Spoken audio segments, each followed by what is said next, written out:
Welcome back to the deep dive. Um, so I want to start today by asking you to do something with me. Okay, I'm game. It's a little visualization exercise. I want you to picture yourself walking into a modern grocery store. You know the vibe I'm talking about? Oh, yeah, totally. Walk in, the automatic doors slide open, and you're just hit with that blast of chemically cooled air. Right. The AC is always way too high. Exactly. Mm. And you've got the fluorescent lights buzzing overhead, the beeping of the registers in the distance. The squeaky wheel of the shopping cart right next to you. Squeaky wheel, it's loud, it's very industrial. It just feels, I don't know, artificial. It's a sensory overload of the synthetic, really. It's kind of the modern condition. It is. But then you turn a corner, you navigate past the frozen pizzas and the soda aisle, and you hit the supplement section. Ah, the wellness aisle. Right, and suddenly the whole energy shifts. Have you ever noticed this? The packaging completely changes. Oh, absolutely. You stop seeing those bright neon colors. Right, you start seeing earthy tones, beiges, forest greens, soft blues. You see pictures of waterfalls on the boxes. Dewy leaves. Dewy leaves, sunrises over mountains, all of it. And the fonts change, too, right? Like everything becomes handwritten or serif. It just feels organic. Exactly. And you see words on the bottles like purity, clean, ancestral, holistic, gentle. And standing there, amidst all the noise of the rest of the grocery store, there is this immediate, almost physiological relaxation response. You look at those bottles and you think, okay, this is the good stuff. This is safe. Yeah, this is what the answers are. That reaction you're describing, that is one of the most powerful psychological drivers in the human brain. We call the appeal to nature fallacy in logic, but honestly, calling it a fallacy feels almost too clinical. How so? Well, it's deeper than just a logic error. It's a primal desire. We live in this incredibly complex, noisy, synthetic world, and we have this deep-seated romantic belief that nature, Mother Nature, is fundamentally benevolent. Right, that she wants us to be well. Exactly. And that if we can just, strip away the chemicals, strip away the industry and the technology, we'll find this gentle cure for whatever is bothering us. It's kind of like the Garden of Eden complex. Yeah. We want to believe that the earth holds this secret key that modern life has somehow just obscured from us. And look, often that's true. Eating an apple is generally much better for you than eating a bag of Skittles. Sure. Walking in the woods is better for your stress levels than scrolling on your phone for 3 hours. Absolutely. Nature is very often the answer for lifestyle, for prevention, for general well-being. But today, today we are really going to test the absolute limits of that philosophy. We really are. We are taking a stack of research. Specifically, we are pulling excerpts from this incredible piece called The Myth of Natural Cures for Diabetic Retinopathy. And we're focusing specifically on episode 18, which is titled The Mythbusters. Right. And we are zooming in on a very specific, very high-stakes intersection where that natural is better philosophy collides head-on with the cold, hard physics of a serious medical condition. So we're moving out of the supplement aisle and straight into the operating room. That's the journey. And it's a bumpy one. The source material we're diving into today is intense. Yeah. And it's not just debunking things for the sake of being a killjoy. No, not at all. The mission of our deep dive today is very specific. We need to understand why natural doesn't always mean safe. That's the core of it. In fact, as we'll see as we get into this, when you're dealing with the mechanics of the human eye, natural can sometimes be synonymous with catastrophic. And I think catastrophic is the exact right word to use here. We aren't talking about treating a mild rash on your arm. Right. We aren't talking about a headache where, if the peppermint tea doesn't work, you just take an aspirin an hour later and you're fine. We are talking about vision. We're talking about the retina. Neural tissue. And the source material highlights this terrifying trend of people losing their sight, not because the medical treatments failed them, but because they opted out of the treatments entirely. To help us navigate this whole complex issue, we are going to follow a story. It's the central narrative arc that our source material provides today. It's a really compelling story. It is. It's the story of a man the text refers to as Internet Ian. Internet Ian. It sounds like a superhero name, doesn't it? Or maybe like a tech CEO from the 90s? It really does. But unfortunately, in our source material, Ian is the protagonist of a pretty serious tragedy. He is. And I think it's important we spend some time getting to know Ian because, honestly, I see a lot of myself in him. I think most of us will. Yeah. Ian isn't portrayed in the text as some anti-science Luddite who thinks the earth is flat or that birds aren't real. No, he's not a caricature. The source describes him as a researcher. He's the kind of guy who doesn't just take the doctor's word for it. He goes home and opens 20 tabs on his browser. He's active on all the health forums. Exactly. He's reading studies, or at least he's reading the abstracts of studies. He is highly engaged in his own health. He wants to take control. And that's a trait we usually admire, right? I mean, we constantly tell people to be their own advocate. Do your research. Right. Don't just be a number in the system. We do say that. And generally speaking, that is really good advice. But there is a tipping point where doing your own research sort of morphs into intense confirmation bias. And the source material highlights a very specific psychological trigger that Ian falls prey to here. It's a narrative that is incredibly sticky in the wellness community right now. I know you've seen it. Oh, definitely. It's the belief that Big Pharma actually wants to keep people sick. Okay, let's unpack that. Yeah. Because that narrative is everywhere. It's all over TikTok, it's in the Facebook groups, it's in the best-selling diet books. It is everywhere. And it's so powerful because it simplifies a very complicated world. It creates a clear villain. Exactly. The profit-driven medical establishment is the bad guy. And it creates a clear hero, the plucky individual armed with ancient wisdom. The narrative basically goes, the doctors just want to prescribe you pills and surgeries to make a quick buck. Right. They don't want to actually cure you because a cured patient is a lost customer. But nature offers a cure that they are hiding from you because they can't patent a plant. It's the secret cure trope. It plays out almost like a spy novel. The secret they don't want you to know. And when you're scared, and let's be honest, getting a diagnosis of diabetic retinopathy is terrifying, that narrative is incredibly seductive. It is. It offers you a way out of this cold, scary medical system. It's like finding a cheat code for a disease. Precisely. Yeah. When you start with the baseline premise that the medical establishment is your enemy, then literally all of their advice becomes suspect by default. So if the doctor says, hey, you need surgery, and you believe the doctor is just a shill for the industry, what you actually hear is, I want to hurt you for profit. wow. Conversely, any anonymous voice on an internet forum who says, try this root extract, they automatically gain credibility just by being anti-establishment. Because they're the rebel. Right. They become a truth teller purely because they're outside the system. So let's look at Ian's specific medical situation. He has been diagnosed with diabetic retinopathy. Which is a very serious complication of diabetes. And we'll get into the gritty biological details of what that actually means in a bit. But for now, the headline is just that his eyes are in real trouble. The blood vessels in his retina are failing. And his doctor has scheduled a treatment, a laser procedure. Which is the absolute standard of care. It's called panretinal photocoagulation. It's been used for decades, and it is highly effective at saving sight. But Ian is on the forums. He's scrolling through page after page of anecdotes, and he finds a post that changes everything for him. The turning point. Yeah. This post claims that you don't need the laser at all.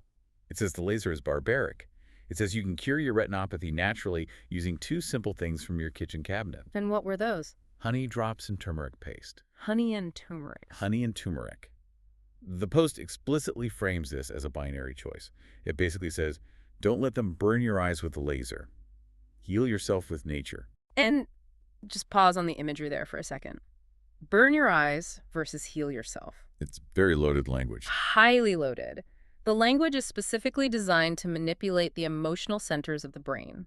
It frames the medical intervention as an assault and the alternative as this gentle blessing. So Ian makes a decision based on this. Yeah. Calls the eye clinic. He cancels his laser appointment. Oh, man. He decides to go all in on the natural protocol. He starts putting honey drops directly into his eyes daily. He's taking the turmeric paste. And I want to pause here, just like we did in our prep for this deep dive, because I think it's really easy to mock Ian. Yeah. It's easy to sit here with the benefit of hindsight and say, well, how could he be so foolish? But we have to put ourselves in his shoes. Absolutely. Let's look at the emotional calculus he's doing here. On one side, you have a surgical laser. I mean, have you ever had anyone just shine a bright light in your eye? At the optometrist. Yeah, it's awful. It's super uncomfortable. It's disorienting. Now imagine a high-powered beam that is literally designed to cauterize tissue inside your eyeball. The very idea of eye surgery triggers a visceral primal fear in almost every single human being. It's invasive. It's the machine violating your body. And it involves complete surrender. Yes. You have to lie back in a chair and let someone do something permanent to you while you just watch. And on the other side of Ian's choice, On the other side, you have honey. It's sweet, it's golden, it's ancient. It feels gentle. Exactly. Putting a drop of honey in your eye, sure, it might sting a little bit at first, but emotionally, it feels like an act of self-care. It feels like nurturing. You are treating your body with something pure rather than assaulting it with medical technology. It really appeals to our desire for autonomy, doesn't it? Yeah. Like if Enan gets the laser, he's just a passive patient submitting to the doctor's will. But if he uses the honey, If he uses the honey, he's the active hero of his own story. He's curing himself, he feels empowered, he feels like he's successfully hacking the system. and that feeling of empowerment is a hell of a drug. It probably felt amazing for the first week or two. I bet it did. He probably felt like he was in on this massive secret that the rest of the sheep didn't know about. He was taking control of his destiny. But this is exactly where the genre of our story shifts from, an empowering thriller to a real tragedy. The source material fast forwards the timeline at this point. 3 months pass. 3 months, that's it. Just a single season. It's really not a long time in a human life. But You could binge watch a few TV shows, you could start a new gym routine and completely quit it, maybe grow a beard in 3 months. in the life of a damaged retina, 3 months is an absolute eternity. Ian eventually goes back to the doctor, or realistically, he probably rushes back to the clinic because his vision has suddenly deteriorated. And the source paints a very grim picture of this follow-up appointment. The result is devastating. Ian has suffered a detached retina. And that is the nightmare scenario. A detached retina isn't like needing stronger reading glasses. Right. It isn't like a cataract where you just do a quick outpatient surgery and swap out the cloudy lens. Yeah. It is a catastrophic structural failure of the eye itself. The source text uses the word irreversible. Irreversible. That is a word that should just send a chill down everyone's spine. It really does. Because we are so used to the idea that modern medicine can fix pretty much anything, right? You break a bone, we set it in a cast. You get a bacterial infection, we have antibiotics. You clog an artery, we go in and put a stent in it. We have this baseline assumption that there is always a sterile Z for our bodies. We assume we can always undo the mistake if things go wrong. But the retina is different. The retina is entirely different. The retina is neural tissue. It is literally an extension of your brain. And neural tissue doesn't regenerate like skin or bone. So when it detaches, When that incredibly delicate layer of cells peels away from the back wall of the eye and its blood supply is completely severed, those cells die, and they die quickly. The lights go out. wow. And once those specific lights are out, they do not come back on. So Ian, who sincerely thought he was saving his vision from the evil laser, actually walked himself directly into permanent blindness. It's a tragedy born of a fundamental misunderstanding of his own anatomy. It's a category error. A category error. Yeah, he treated a severe mechanical crisis with a nutritional philosophy. He brought a salad to a gunfight, effectively. I want to hang on to that phrase for a minute. Category error. Because this transitions us perfectly into the second section of our deep dive today. We really need to deconstruct the disease itself to understand this. Exactly. We need to understand why the honey didn't work. Yeah. Because Ian didn't fail for lack of trying. He didn't fail because he didn't believe hard enough in the natural cure. He failed because of physics. Right. So let's look at the broken pipes analogy. The source material uses this analogy extensively. It defines diabetic retinopathy fundamentally as a mechanical problem. Yes. Can you break that down for us? What does it mean to say a disease is mechanical? Because we usually think of diabetes as a metabolic disease, right? Right. Like it's about sugar in the blood. Correct. Diabetes itself is metabolic. It's systemic. It affects your whole body chemistry. But the consequence of that chemistry in the eye is purely mechanical. Okay, walk us through that. Let's visualize the eye for a second. We often think of it poetically as the window to the soul. Or functionally, we think of it as a camera. But purely biologically, it is a pressurized sphere. Pressurized sphere. Okay. Like a balloon. Exactly, like a very robust, thick-walled balloon. It's a globe filled with fluid, the vitreous humor, and that fluid maintains the eye's shape through internal pressure. Got it. Lining the inside-back wall of this sphere, kind of like wallpaper, is the retina. That's the film in the camera. That's the complex sensor that catches the light and sends it to the brain. So the retina is the wallpaper. Right, and to keep that living wallpaper alive, you have a vast network of tiny, tiny blood vessels, capillaries that run all through it, feeding it oxygen and necessary nutrients. So we have the pressurized sphere, the wallpaper at the back, and the pipes inside the wallpaper feeding it. Exactly. Now, here is the actual mechanism of the disease. In diabetes, chronically high blood sugar physically damages the walls of those blood vessels. How does sugar do that? Well, think of that excess sugar in the bloodstream not just as sweet, but as corrosive over time.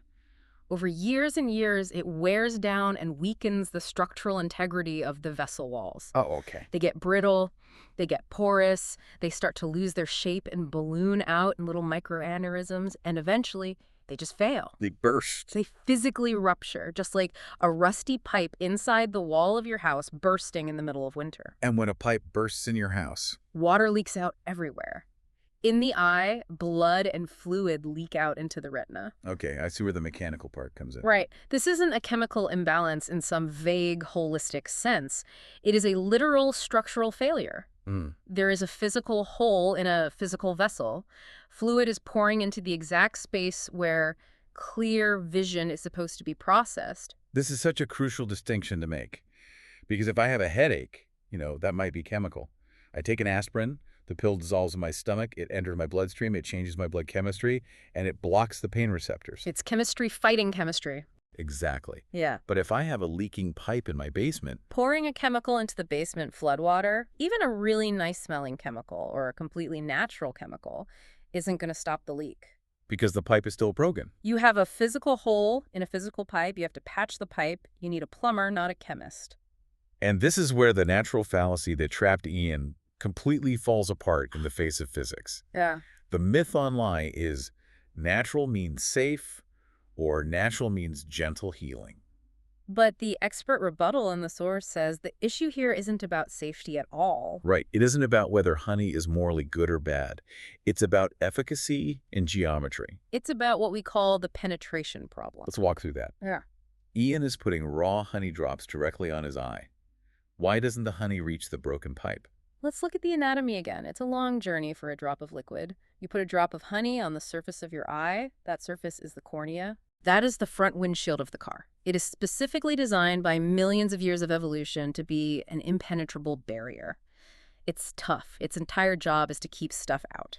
Dust, bacteria, pollen. Exactly. Yeah. Now, the retina, where the broken pipe actually is all the way at the back of the eye. Between the cornea on the outside and the retina on the inside, you have a lot of internal real estate. What's in the way? First, you have the anterior chamber, which is filled with its own flowing fluid. Then you have the muscular iris. Then you have the solid crystalline lens. And behind all of that, you have the vitreous humor, The jelly. the jelly. And it's a thick, highly viscous substance. It's not just clear water. For a molecule of honey or turmeric or literally any topical holistic drop to somehow fix the retina, it would have to do the impossible. It would have to diffuse through the watertight cornea. Right. Then travel cleanly through the aqueous fluid, somehow physically bypass the lens, migrate all the way through this thick, dense, vitreous jelly, and finally arrive at the back of the eye. That sounds incredibly unlikely. It's a biological and logistical nightmare. But wait, it actually gets even harder than that. Really? Yes. Even if it magically made that entire journey, which is physically impossible for those large molecules to do in any significant concentration, it would then have to arrive at the specific microscopic rupture in the blood vessel and act as a physical sealant. It would have to plug the hole. It would have to plug a highly pressurized leak. So it would need to be like smart honey. Exactly. You would need to consciously swim through the eye, ignore all the other tissues, find the microscopic leak, and somehow weld it shut against the pressure of the beating heart. It's pure magical thinking. It completely defies the fundamental laws of physics and fluid dynamics. You cannot seal a leaking pipe in the basement by painting the front door of the house. Wow. That is essentially what Ian was doing. He was treating the outside surface, hoping it would somehow magically fix the internal foundation. And that visual, just picturing the physical distance between the surface of the eye and the retina in the back, is so important. It completely explains why the natural remedy failed so catastrophically. Right. It wasn't that honey is toxic. Honey has antimicrobial properties. It's great for a sore throat or maybe a surface scratch on your skin. Sure. But it isn't a welder. It isn't a laser. It physically cannot reach back there and solder a ruptured blood vessel shut. Precisely. And this leads to the deep, tragic irony of Ian's situation. While Ian was diligently applying his honey every day, feeling so good and proactive about his health, the mechanical problem was just silently getting worse. The leak wasn't stopping just because he found a comforting philosophy to ignore it with. Exactly. And this brings us right into the third part of our deep dive today, the danger of delay. We talked about that 3-month timeline earlier. To Ian, that probably felt like a very reasonable trial period. He thought, I'll give the natural stuff a shot for a bit. Right. If it doesn't work, I can always just go back to the doctor and get the laser later. That is what we call the try and see trap. The try and see trap. Yeah. It inherently assumes that the disease process is static. It assumes that the body just presses pause while you run your little holistic experiments. But the source text frames time not as a neutral waiting room, but as an active enemy. What was actually happening inside Ian's eye during those long 3 months? Time is a very active participant in diabetic retinopathy. It is never sitting still. When those tiny vessels leak blood and fluid into the retina, the body realizes something is very wrong. Okay, so the body tries to fix it. It tries to repair the damage, yes. But because the overall environment is so unhealthy, remember, the underlying diabetes is still raging unchecked. The repair process goes completely haywire. What happens? In a desperate attempt to fix the lack of oxygen and the bleeding, the body starts rapidly laying down scar tissue across the retina. Scar tissue. See, we usually think of scars as a good thing. It means a wound is finally closed and healed. On your skin, yes, a scar is a great patch. But inside the delicate ecosystem of the eye, scar tissue is an absolute disaster. Why is it so bad there? Think about the physical nature of a scar. It's thick, it's fibrous, it's tough. And critically, as scar tissue matures over time, it naturally contracts. It shrinks. It tightens up. Exactly. Now, I want you to imagine that shrinking, contracting web of tough, fibrous tissue is firmly attached to your incredibly delicate, wet tissue paper thin retina. Oh, no. As that scar tissue grows and tightens over those 3 months that Ian was waiting, it starts to physically pull on the retina. It tugs at it. So it's a purely mechanical tension issue at that point. Pure mechanics. The scar tissue essentially acts like a microscopic winch inside the eye. A winch. Yeah. It's slowly, relentlessly cranking the retina off the back wall of the eye. It pulls and pulls and pulls until snap. It completely detaches. That's a terrifying image. It's like this slow-motion demolition happening inside your own head. Yeah. And you can't even feel it happening until it's too late. You can't feel it because the retina itself doesn't have any pain receptors. You don't feel the physical pulling or the tearing. No pain at all. None. You might see some weird flashes of light. That's the retinal cells firing as they are being physically tugged. But you don't feel any pain. So Ian had no idea the winch was turning. He thought his honey protocol was doing fine right up until the exact moment his vision went dark. And that's why the source material so heavily emphasizes that a wait-and-see approach is lethal with this specific condition. You aren't just patiently waiting. No, you are actively allowing the construction of the very machinery that will destroy your sight. And linking this back to the big pharma conspiracy we talked about earlier, Ian genuinely thought he was fighting the system. He thought he was bravely opting out of the corrupt medical machine. But in reality, while he was fighting this ideological war in his own head, the disease was physically, mechanically dismantling his vision. The ideology didn't matter to the scar tissue. The biology absolutely does not care about your philosophy. That's the hard truth of it, isn't it? It is. You can believe whatever you want to believe about pharmaceutical companies. And hey, let's be real here. There are plenty of incredibly valid critiques of the medical industry. Oh, for sure. They are profit-driven. They have massive systemic issues. I absolutely do. But your retina operates purely on mechanical and biological principles. If you ignore those physical principles because of your political or philosophical beliefs about the system, the principles will still apply to you anyway. The pipe will still leak. The scar tissue will still pull. It's like gravity. Gravity doesn't care if you philosophically believe in it. If you step off a cliff, you still fall. It's so tragic because it's so incredibly irreversible. The source just keeps hammering that word, irreversible. Because it is. Once that detachment happens, once that neural tissue is starved of blood and dies, there is no amount of honey, no amount of turmeric, no laser, no advanced surgery in the world that can bring it back to 100%. That's the cold finality of neural death. To really drive this point home, the source material introduces a second major analogy. We've had the broken pipes to explain the eye. Now we have the car analogy to explain the logic of the treatment. And I absolutely love this one because it highlights the absurdity of the situation in a way that completely removes the medical fear factor. It makes it purely logical. It does. Well, It yeah. reframes the logic perfectly. Yeah. Because sometimes we just get way too emotional about our bodies. We treat them like sacred temples. The car analogy forces us to treat them like machines, which really simplifies the problem solving. So here is the scenario the text lays out. Imagine you are driving your car. You're cruising on the highway. You step on the brakes, and the pedal just goes straight to the floor. Mush. Terrifying. The car doesn't stop. You panic, but you manage to pull over safely using the emergency brake. You get out, you look under the car, and you see that your main brake line has been cut. Physically severed. Brake fluid is actively leaking onto the pavement. A perfect parallel to the eye. A fluid system relying on closed pressure and integrity has been physically breached. Now imagine you pop the hood, you look at the engine, and instead of calling a tow truck or a professional mechanic, you decide to brew a pot of really high-quality organic chamomile tea. Maybe you add a little raw honey to it. Naturally. Mm-hmm. And you take this wonderful, soothing tea, and you pour it directly into the gas tank of the car. I mean, it sounds completely ridiculous when you say it out loud like that. It sounds insane. Yeah. If a friend told you they did that to their car, you would immediately take their keys away. You would think they were having a mental breakdown. You call them a cab. Exactly. Mm-hmm. But the source argues this is exactly precisely what Ian did with his eyes. It really is. Let's break the analogy down just to see why the logic holds up so well. Is herbal tea bad? No. No, it's delicious, it's soothing, it's objectively great for you. Is the gas tank bad? No, it holds the fuel that makes the car go. Exactly. But the core problem is the connection between the action and the fault. You are introducing a fluid into a completely separate system, the fuel system, and expecting it to somehow magically fix a severed line in the braking system. It's just the wrong tool for the wrong job. It's not just the wrong tool, it's the wrong biological system entirely. You can put the highest quality, most organic, artisanal herbal tea in that gas tank. You can pray over it, you can believe in it with all your heart. But the brake line is still physically cut. The physics of the severed brake line have not been addressed at all, so when you get back on the highway and try to stop the car, you are going to crash. And the crash in this analogy is the retinal detachment. Exactly. The source makes the unassailable point that you need a mechanic to physically get under the car and reconnect that line.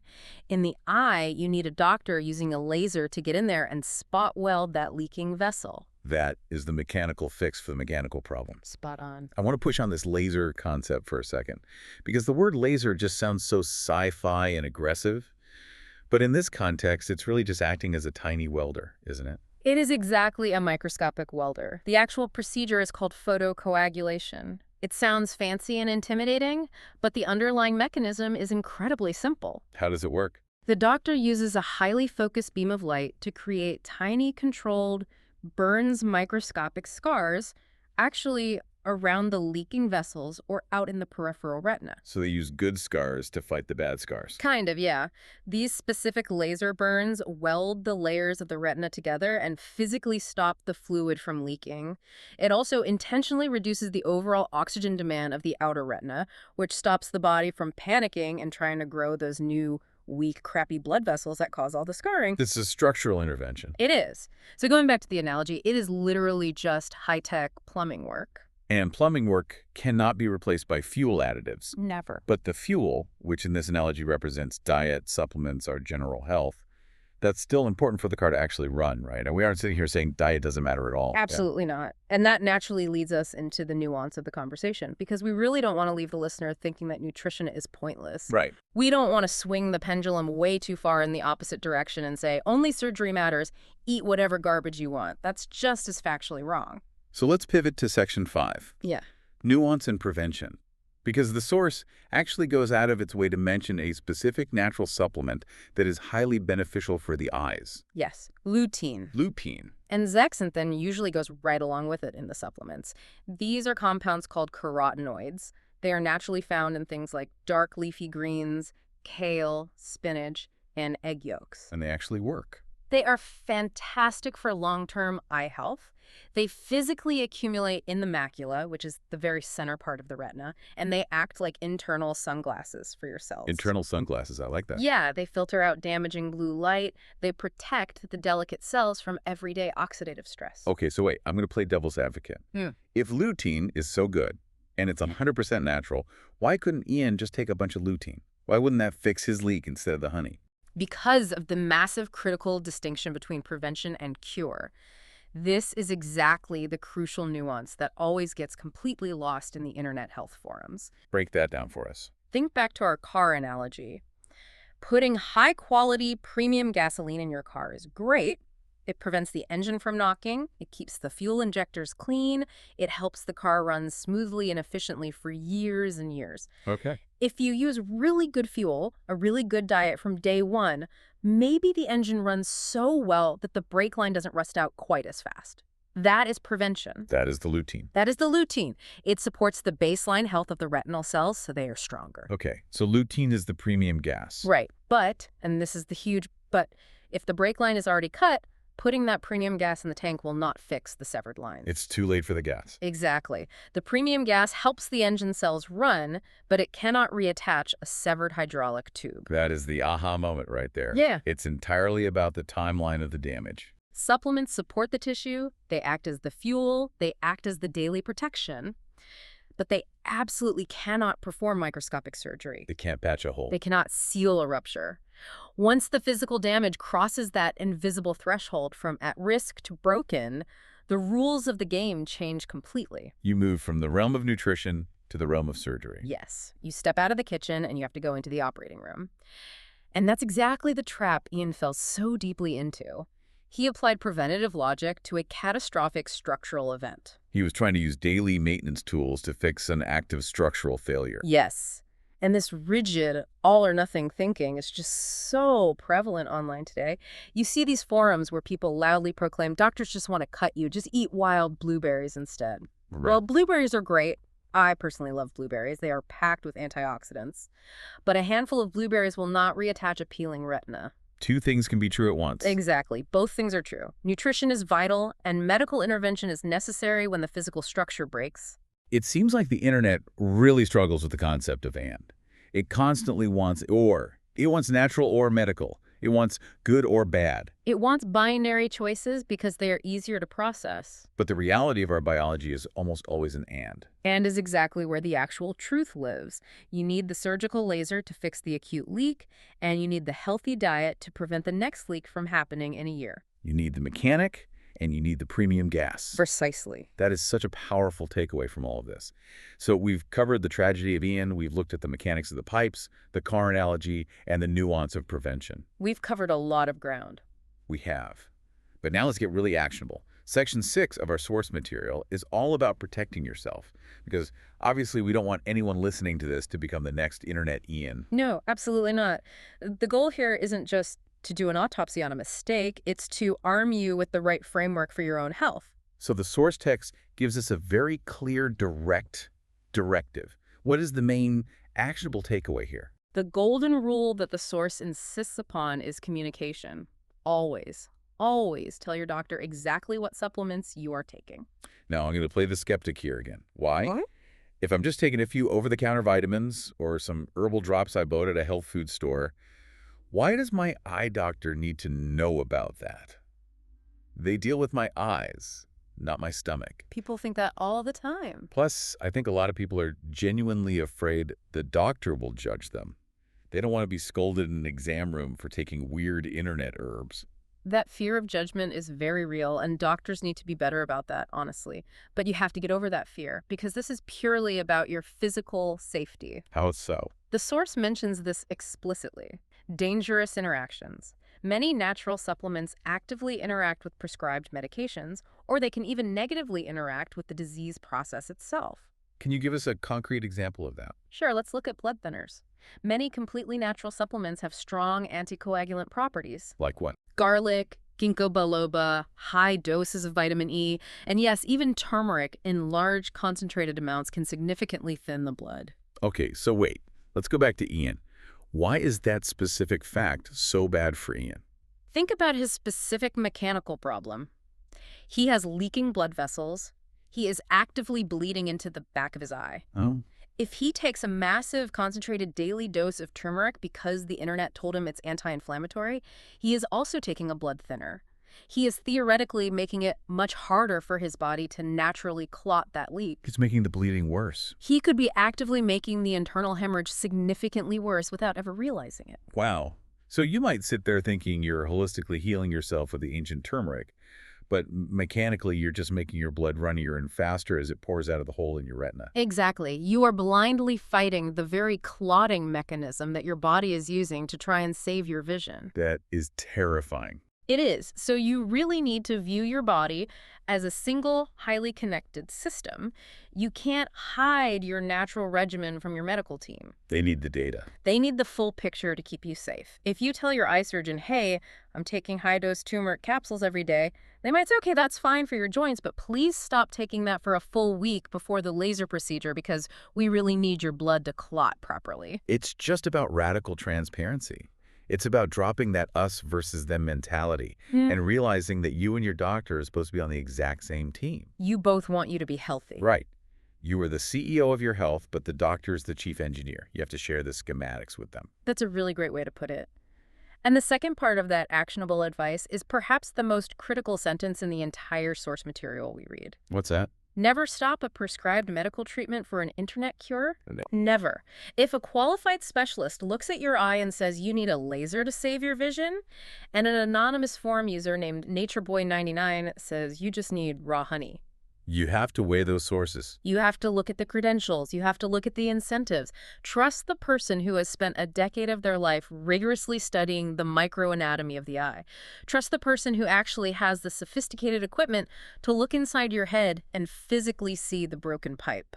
It sounds so incredibly obvious when we sit here and say it in this calm, rational, well-lit conversation. It does. But in the moment, when you get that diagnosis, when you're terrified, when you're doom scrolling at 2 in the morning in the dark, that Nature Boy 99 post can look like an absolute lifeline. Because it offers hope without pain. That is the ultimate seduction. It offers a magical solution that doesn't involve any needles or lasers or scary hospitals. It's an easy out. But false hope is a highly dangerous thing. It buys you a little bit of emotional comfort in the short term, but it costs you your actual sight in the long term. We also really need to flag the disclaimer from the source material right now. This deep dive is purely for educational awareness. We are unpacking the logic, the psychology, and the sources, but we are not your doctors. Right. We are absolutely not giving personal medical advice here. We are analyzing the broader phenomenon of health misinformation. So if you have an issue, If you have eye issues, if you have poorly managed diabetes, if you are suddenly seeing new floaters or spots or flashes of light, go see your retinal specialist today. do not pass go. Do not go to the grocery store supplement aisle to look for a bottle with a waterfall on it. Go to the clinic. Let them look inside the machine. So let's start to wrap this up. We have been on quite a journey with Ian today. We really have. It's a heavy one. Let's briefly recap the core lesson here. We saw a man who was facing a purely mechanical problem, microscopic broken pipes leaking fluid inside his eye. Yes. He was offered a proven mechanical solution by his doctor, a spot welding laser, but instead heavily influenced by online conspiracy theories and a desperate desire for a gentle, natural fix. He chose a chemical and nutritional solution, the honey drops and the turmeric paste. He quite literally tried to fix a severed brake line with a cup of herbal tea. And the result was a detached retina, a completely permanent, irreversible loss of his vision. It's a very sobering reminder that the unforgiving laws of physics and fluid dynamics apply to our biology, regardless of what we choose to believe. They apply to everyone equally. I want to leave our listeners with a final, slightly provocative thought to mull over as they go about their day. Let's hear it. We talked earlier about how incredibly seductive it is to view the human body as this magical, mystical vessel that Mother Nature can always gently heal if we just get out of her way. It's a very beautiful, poetic idea. It is beautiful. But I want to propose a radical shift in perspective for a moment. Go on. In an age of infinite digital information, where you can find a forum to validate literally any belief, maybe the most dangerous thing isn't what we don't know. What is it then? It's what we confidently think we know that simply isn't physically, logically possible. We tend to view our bodies almost exclusively through the lens of stories, Narratives of purity, of invisible toxins, of epic battles between good nature and bad pharma. We mythologize our health. Exactly. But what if we viewed our bodies, just for a moment, strictly as machines? Stripping away all the romance and the poetry. Completely. What if we saw them as these wonderful, incredibly complex, biological, self-repairing machines, but machines nonetheless? Machines with physical constraints. Right, machines with literal pipes and hydraulic pumps and chemical filters and optical lenses and complex electrical wiring. That's a really powerful shift in thinking. It totally takes the messy emotion out of the basic maintenance. If you viewed your eye purely as a biological camera lens equipped with a pressurized hydraulic feed, would you ever consider smearing raw honey on it when it started leaking? Probably not. You'd realize how silly that sounds. You take it straight to the repair shop. Maybe stripping away the magic and just learning to respect the mechanic is the most natural thing we can possibly do to survive in this complex world. I really like that framing. Respect the machine. Respect the machine. Thanks for diving deep into the source material with us today. Check your sources, talk honestly with your doctors, and we'll see you on the next deep dive. Take care, everyone.